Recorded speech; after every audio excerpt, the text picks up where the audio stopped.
Robots Radio presents The Omega Broadcast, a Fallout story.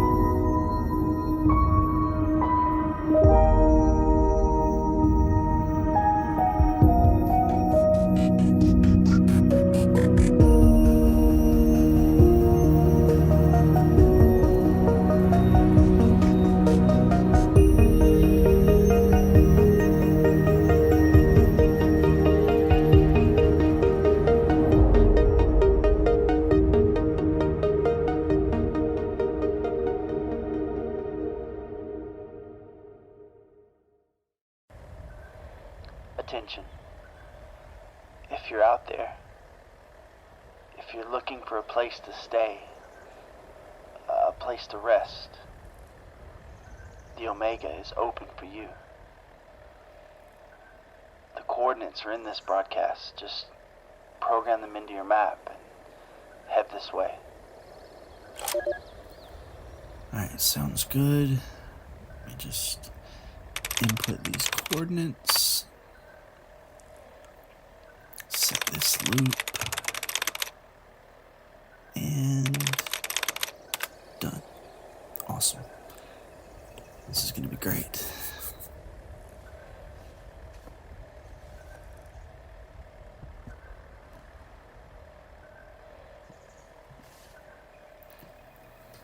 I really feel like this broadcast is starting to actually work. I've had a few settlers wander through on their way down to that new settlement in the south.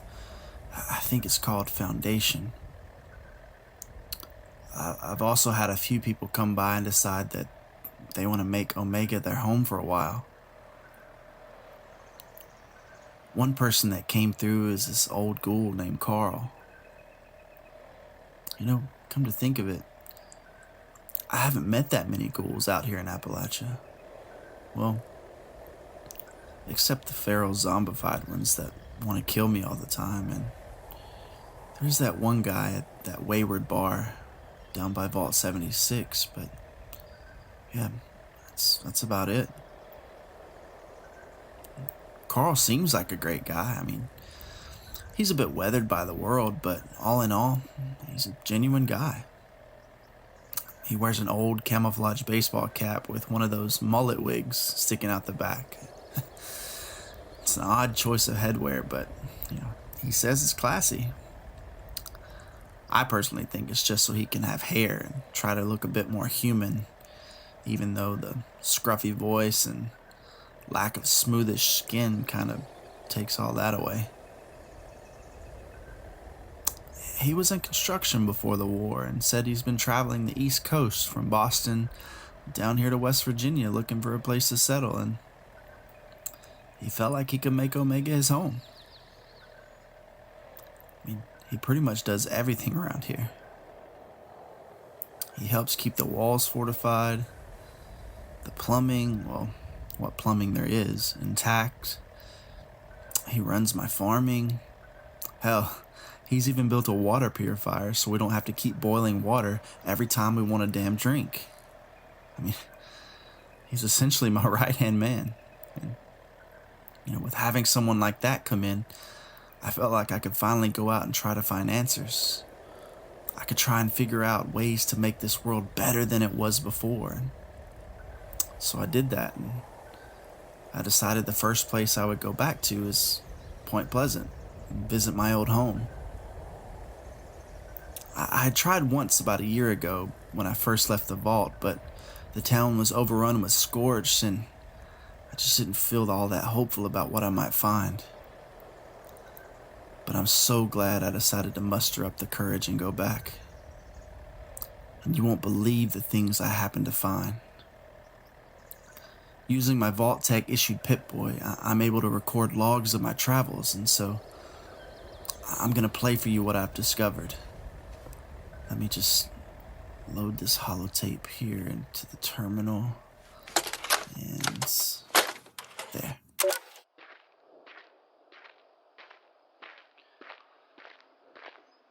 I've just arrived here at Point Pleasant. I'm staring at this old bridge that leads into town. Man, This place has changed so much from what I can remember. I used to go on bike rides with my dad across this old bridge. The sun would reflect off the Ohio River, would catch the purlings on the bridge, and create just a small glimmer of light with such a subtle warmth on your skin. Those are the pre-war memories that I hold on to. The ones that make days in this wasteland somewhat bearable. Now, this bridge is barely even holding up. Resting here on it are some old rusted up Corvegas and some sort of ritualistic tree decor. It seems like Point Pleasant is now a settlement for that crazy Mothman cult. Man, those guys are serious. Growing up, I heard tales of Mothman, and growing up in Point Pleasant, that's all I heard about, but they were just folk tales, but turns out they were real. I happened to wander up on one of the ritual sites one time, and let's just say those guys aren't too friendly to anyone who doesn't believe the Mothman is the ultimate deity. So the fact that they've made their place here, their home here, means I'm gonna have to be extra careful. I've made my way into the town, and I was able to sneak past a couple of those cultists that were on guard, and man, I can see my dad's old comic book store from here. It's just up the road across from the old Mothman Museum.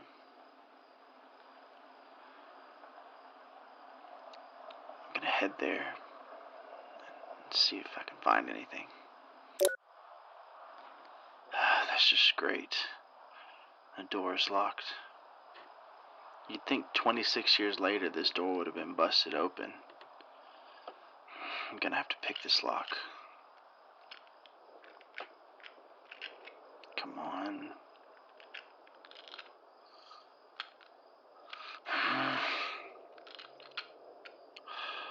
Come on, damn it. Yes, I'm in.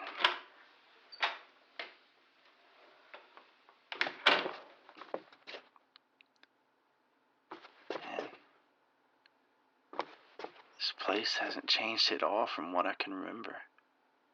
Oh, except for everything covered in dust and these dead rats lying all around. Oh man. I used to sit over in this corner behind the cash register after school and read through the newest comic books that would come in. Let me just look behind the register here and see. Oh my God, no way. I can't believe it's still here after all these years. My favorite comic book. Grognak the Barbarian and the Jungle of the Bat Babies. And I must have read this at least 100 times. I'm taking this back with me.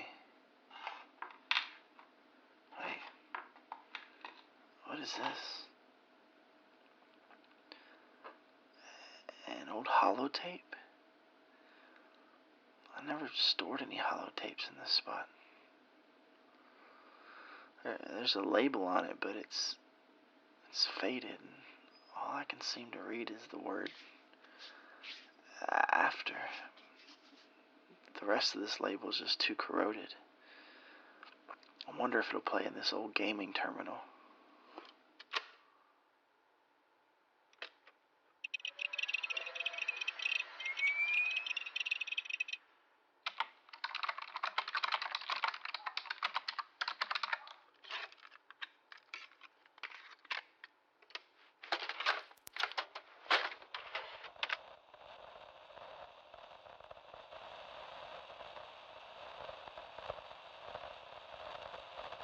There is so much more to everything going on.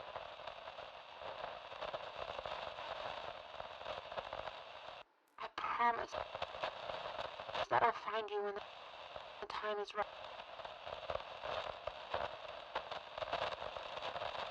Go take hold, Lee.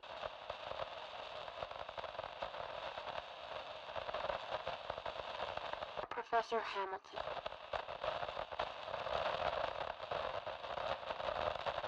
My little bear.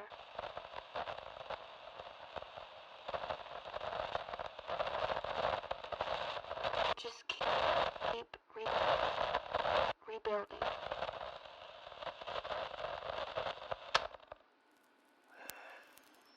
This is impossible. There's no way. That was my mother's voice. I could swear she said little bear. And that's what she used to call me. It's weird though, this tape must be broken. Timestamp says 4-minute audio, but it's only playing 30 seconds. I'm gonna play it again and see what happens.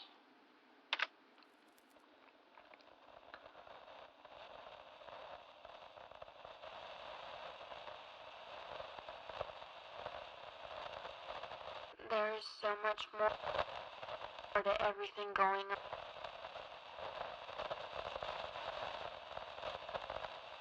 I promise that I'll find you when the time is right.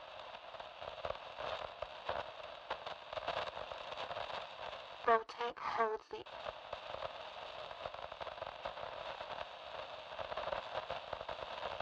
Professor Hamilton.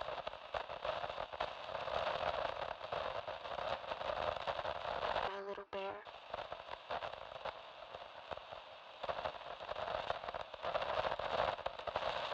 Just keep rebuilding.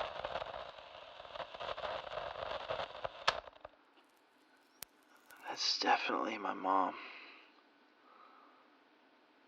What does this mean?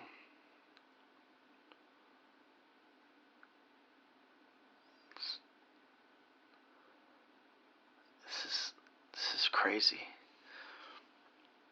The only thing is this tape is too damaged to keep playing and to understand properly. I mean, I heard a few things like Vault Tech and Professor Hamilton, whoever that is. And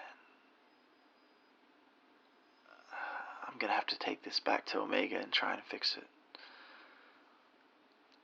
Maybe Carl has some knowledge of old holotapes and he can help me, but if not, I'm sure we can figure out how to get this thing working again. Man. Well, for now I'm just going to keep going through this old store and see if I can find anything else. If anything, maybe a few more comics to add to my collection.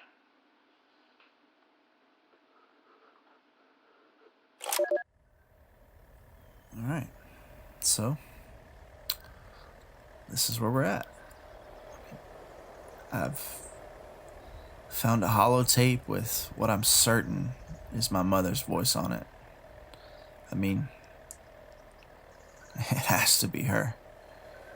She's the only other person besides my dad that knew about that secret compartment behind the cash register. But the question is, when did she leave it there? Is she even still alive?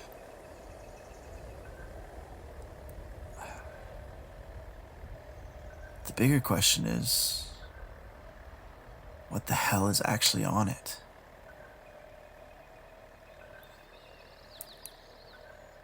When I got back here to camp, I showed the tape to Carl, and he thinks he can clean it up and get it working properly, or at least working enough to get some sort of clue to what's on it. but he reckons it's going to take a few days, and possibly longer than that. He said we're going to have to scavenge the parts needed. If I can remember correctly, I think there's an electronics store at the Valley Galleria, or maybe a Super Duper Mart or something would have the parts. I'll tell you, it would be nice if any traveling traders that passed through had the spare parts, or at least something we needed, but, I'm not going to hold my breath. But yeah. So, today, I have hope. My thoughts aren't crowded with how to prevent mole rats from getting into my garden anymore. Those problems are so minuscule compared to what could possibly be on this tape. But I can't let the anxiousness and the wonder control me. I do want to say, Mom, if you are out there, if there's something on this holotape meant for me, I promise I'm going to do everything I can to figure it out. Your little bear is here. Well, I'm not so little anymore, but I am alive and well. And I'm doing everything in my power to bring some sort of structure and some sort of order to the constant chaos that surrounds us.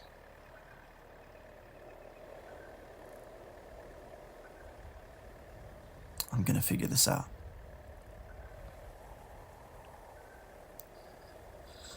Okay, that's gonna be all for this broadcast. So, to anyone out there listening, if you're looking for food and shelter, just hone in on these coordinates. Remember, there is a place for you at the end. Omega.